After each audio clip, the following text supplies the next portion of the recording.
10th standard new text book geography weather and climate ദിനാന്തരീക്ഷസ്ഥിതിയും കാലാവസ്ഥയും part 10. അന്തരീക്ഷ താപവിതരണത്തെ സ്വാധീനിക്കുന്ന ഘടകങ്ങൾ. 1. സമുദ്രജല പ്രവാഹങ്ങൾ അഥവാ ഓഷ്യൻ കറൻസ്. 2. ഭൂപ്രകൃതി അഥവാ റിലീഫ്. സമുദ്രജല പ്രവാഹങ്ങൾ. ഉഷ്ണജല പ്രവാഹങ്ങളും ശീതജല പ്രവാഹങ്ങളും കടന്നുപോകുന്ന തീരപ്രദേശങ്ങളിലെ അന്തരീക്ഷ താപനില ക്രമേണ കൂടുകയും കുറയുകയും ചെയ്യുന്നു.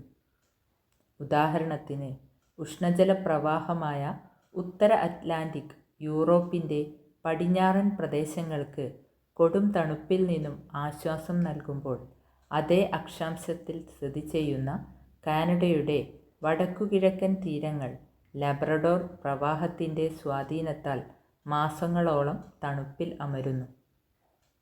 ഭൂപ്രകൃതി. എ, ബി എന്നിങ്ങനെ അടയാളപ്പെടുത്തി നൽകിയിട്ടുള്ള പർവ്വതച്ചരിവുകളിൽ സൂര്യപ്രകാശം ലഭിക്കുന്നത് വ്യത്യസ്തമായിട്ടായിരിക്കും. ഭൂപ്രകൃതിക്ക് അനുസരിച്ച് ഭൂമിയിൽ ഓരോ പ്രദേശത്തും സൂര്യപ്രകാശ ലഭ്യതയിൽ ഏറ്റക്കുറച്ചിലുകൾ ഉണ്ടാകുന്നു.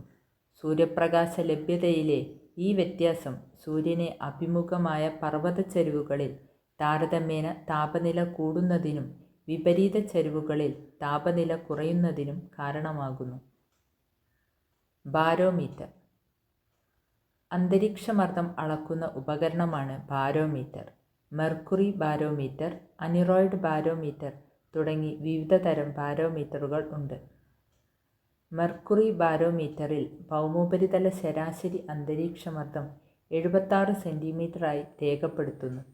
അന്തരീക്ഷമർദ്ദം രേഖപ്പെടുത്തുന്നത് സാധാരണ മില്ലിബാർ, ഹെക്ടോപാസ്കൽ എന്നീ ഏകകങ്ങളിൽ ആണ്.